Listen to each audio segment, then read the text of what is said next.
Hello guys, welcome to share बाजार। अच्छा, इस बीच एक खबर आ रही, सीडीएसएल ने अपने चार्जेस को रिवाइज किया है। 1 अक्टूबर 24 से लागू है और ₹3.5 पर डेबिट।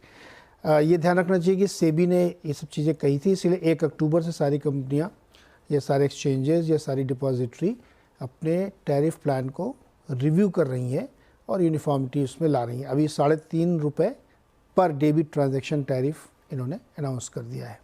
आपको याद होगा 2 दिन पहले एमसीएक्स ने अपने जो ऑप्शन है उसके ट्रांजैक्शन चार्जेस में रिवीजन करके उसको इक्वलाइज किया था।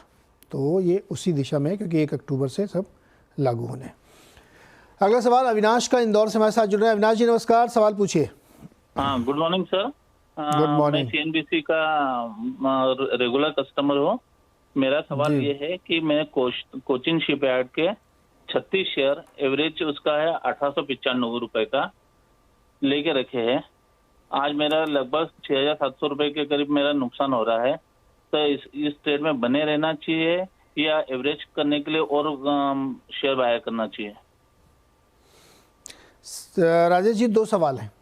एक तो इसमें बने रहना चाहिए क्या, और फ़ायदा होगा कि नहीं होगा, और दूसरा सवाल है कि अगर प्राइस नीचे आ ही गया है तो क्या एवरेज किया जा सकता है इसको? बिल्कुल बिल्कुल नीरज जी, बिल्कुल एवरेज करना चाहिए। देखिए, आज नहीं चल रहा है जनरली। ओवरऑल अगर ये थीम ही देखें, आप कोचिन शिपयार्ड देखें, प्रीमियर एक्सप्लोजिव्स देखें, बीएल देखें, थोड़े सब सब थोड़े सबड्यूड है।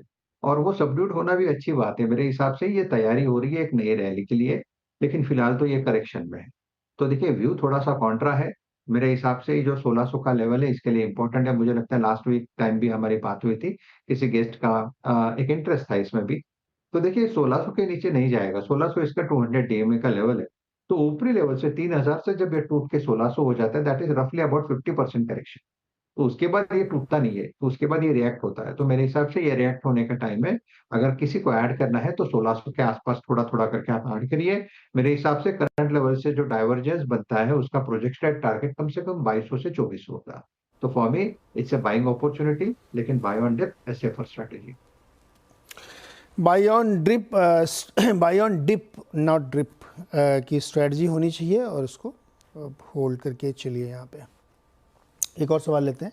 अनुज कुमार का हमारे साथ जुड़ रहे हैं नवादा बिहार से। अनुज जी नमस्कार, सवाल पूछिए। हाँ सर, हेलो, नमस्कार जी। सर। मैं अनुज कुमार नवादा बिहार से बोल रहा हूँ। मेरा यूको जी। बैंक का शेयर 1000 शेयर है, 52 रुपीज 32 पैसे में। आगे बोलिए। 32 पैसे सर। हाँ, वो सुन लिया, उसके आगे सवाल तो बताओ। हाँ, ये मैं होल्ड कर रखी हूँ। मैं रेगुलर सीएनबी आवाज का कस्टमर हूँ सर। हेलो।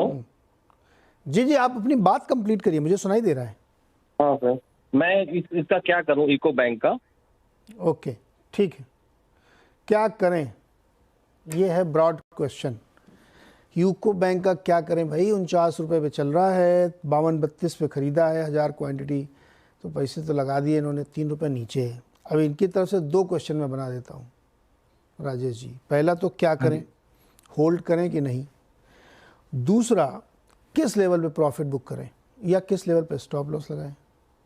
जी, देखिए नीरज जी, मुझे लगता है कि अगर आप ओवरऑल बैंकिंग सेक्टर देखें या इनफैक्ट बैंक निफ्टी देखें, तो बैंक निफ्टी फिलहाल चल रहा है अपने एक, आप कह सकते हैं कि जो हम लोगों ने एक्सपेक्ट किया था कि बैंक निफ्टी इस सीरीज चलेगा, ये चल रहा है। लेकिन किस किस किस वजह से चल रहा है, आप देखिए 2 सेक्टर्स होते हैं, एक पीएसयू बैंकिंग और एक प्राइवेट सेक्टर बैंकिंग। तो प्राइवेट सेक्टर बैंकिंग के स्टॉक्स तो धड़ल्ले से चल रहे हैं। तो आप देखिए कितना अच्छा चल रहा है। एचडीएफसी देखिए, पूरा सब अच्छा चल रहा है। एचडीएफसी, कोटक, आईसीआईसीआई, एक्सिस सब चल रहा है। पीएसयू बैंकिंग थोड़ा-सा लगाड़ है। लेकिन मुझे लगता है जैसे ही सीरीज खत्म होने के बाद पीएसयू बैंकिंग में स्ट्रेंथ आएगी। तो आई एम क्वाइट बुलिश। मुझे लगता है इनफैक्ट आज सुबह का मेरा मॉर्निंग ट्रेड था बैंक ऑफ बड़ौदा, और अभी भी मुझे लगता है ये bank of Baroda, SBI, Canara bank ये चलेगा। सो द पॉइंट इज, अगर पीएसयू बैंकिंग चलेगा तो यूको बैंक भी चलेगा। यूको बैंक में जो करेक्शन हुआ है 60-62 के लेवल से हुआ है करीबन 48 तक, जो इसका 200 डीएमए का लेवल है। टेक्निकली यहाँ पे एक पॉजिटिव डाइवर्जेंस भी आता है। दैट सिंपली मीन्स कि करंट लेवल से लोअर साइड जल्दी नहीं खुलेगा। तो द पॉइंट इज, यहाँ पे लॉस वॉस बुक करने की जरूरत नहीं है, एग्जिट लेने की जरूरत नहीं है, आपको होल्ड करना है 46 के स्टॉप लॉस के साथ। मुझे लगता है कि नीरज जी, यहाँ से अगर ओवरऑल पीएसयू बैंकिंग संभलेगा तो ये भी संभलेगा। इसका पहला रेजिस्टेंस आएगा 54 का, दैट विल बी टारगेट 1। 54 अगर निकल गया फिर मुझे लगता है ये जाएगा कम से कम 58 to 60। So for me this is an hold. Okay, UCO bank hold करने की सलाह है आपके लिए।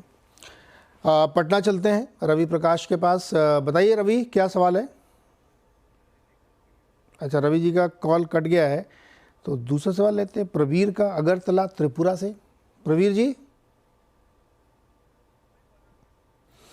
ओके, प्रवीर जी का भी कनेक्शन नहीं हो रहा है, तो फिर सोशल मीडिया से कुछ एक क्वेश्चन लेते हैं। वहाँ पे बहुत लोग पूछा लगा, सोशल मीडिया का दिन नहीं है, लेकिन फिर भी मैं एक दो क्वेश्चन ले लेता हूँ। और क्वेश्चन आया है कुमार सुनील का।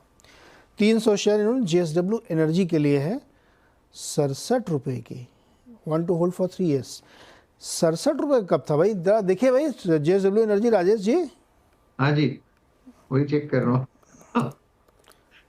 कमाल कर दिया इन्होंने तो। देखिए मुझे लगता है ये नवंबर की बात है। नहीं, नवंबर नहीं, ये नहीं, सुनिए सुनिए सुनिए, ये जैन 2021 और नवंबर 2020 उसके आसपास ये 67 68 के आसपास था। यस, 2020 का है। 20 21 के एंड में आप कह सकते हैं, जान जान पकड़ के चले, जान 21 तभी दिख रहा है ये बात। तो देखिए उन्होंने बहुत बढ़िया प्रॉफिट, आप कह सकते हैं बहुत बढ़िया एंट्री ली है। और सबसे बड़ी बात है उन्होंने निकलने की जल्दी नहीं की।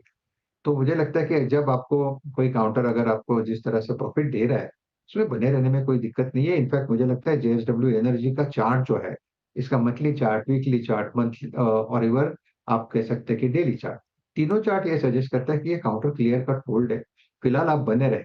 If I am not wrong, ये कंसोलिडेशन जो है ये 770 के ऊपर हो रहा है, 770 के ऊपर जो ब्रेकआउट दिया है, इसका नेक्स्ट टारगेट बनेगा करीबन 800 सवा 800 का। मैं थिंक ये आपका टारगेट होगा।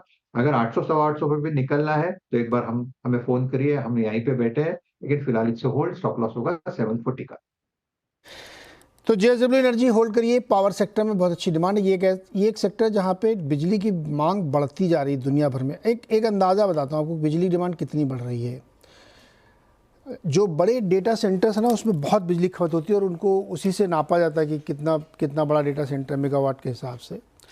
एक स्टडी कहती है कि बहुत बड़े डेटा सेंटर जो US में लग रहे हैं, उसमें इतनी बिजली खपत हो रही है कि पूरे एक शहर के कंजम्पशन के बराबर की बिजली एक बड़े डेटा सेंटर में खर्च हो रही है। तो आप सोच सकते हैं कि किस तरह की ग्रोथ भारत में भी होनी। यहाँ तो अभी शुरू हुआ है डेटा सेंटर का बिजनेस। तो किसी भी प्रकार की पावर कंपनी, चाहे मर्चेंट पावर की हो, चाहे नॉर्मल PPA वाली हो, सब पे ध्यान रखिएगा। JSW एनर्जी उसी में से एक है। खरीदारी बेचने की सलाह आप अपने एडवाइज़र से लीजिएगा, लेकिन सेक्टर बहुत स्ट्रॉन्ग है। छोटा सा एक ब्रेक, और इसी के साथ फिर राजेश जी का भी बहुत बहुत शुक्रिया। अब देखिए खिलाड़ी। थैंक यू जी, इसके बाद होगा खिलाड़ी नंबर 1।